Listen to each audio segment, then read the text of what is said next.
AP English. Today we are going to read Winston Churchill, The Approaching Conflict. We are met together at a time when great exertions and a high constancy are required from all who cherish and sustain the liberal cause.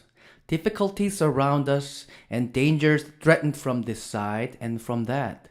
You know the position which has been created by the action of the House of Lords. Two great political parties divide all England between them in their conflicts.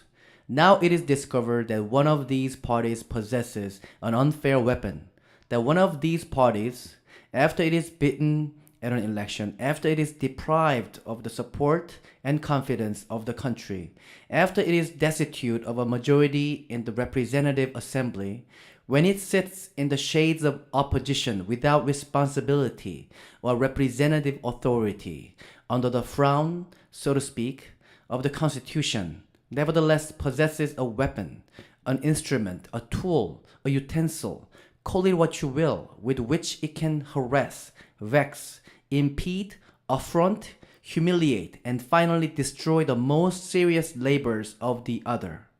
When it is realized that the party which possesses this prodigious and unfair advantage is in the main the party of the rich against the poor, of the classes and their dependents against the masses, of the lucky, the wealthy, the happy, and the strong against the left out and the shut out millions of the weak and poor, you will see how serious the constitutional situation has become.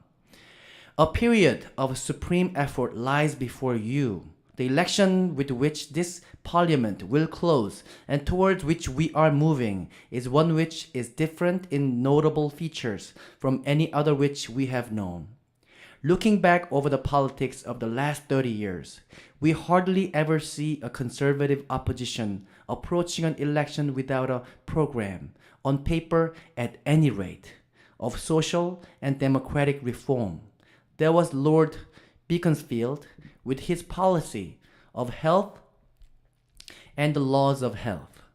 There was a Tory democracy of Lord Randolph Churchill in 1885 and 1886 with large, far-reaching plans of liberal and democratic reform, of a generous policy to Ireland, of retrenchment and reduction of expenditure upon naval and military armaments. All promises to the people, and for the sake of which he resigned rather than play them false. Then you have the elections of 1892 and 1895. In each, the Conservative Party, whether in office or opposition, was under the powerful influence of Mr. Joseph Chamberlain, committed to most extensive social programs of what we should call liberal and radical reforms, like the Workmen's Compensation Act and old age pensions, part of which were carried out by them and part by others. But what social legislation, what plans of reform do the Conservative Party offer now to the working people of England if they will return them to power? I have studied very carefully the speeches of their leaders, if you can call them leaders, and I have failed to discover a single plan of social reform or reconstruction. Under the grim and somber problems of the poor law, they have no policy whatsoever. Upon unemployment, no policy whatever. For the evils of intemperance, no policy whatever, except to make sure of the public house vote upon the question of the land, monopolized as it is in the hands of so few, denied to so many, no policy whatever.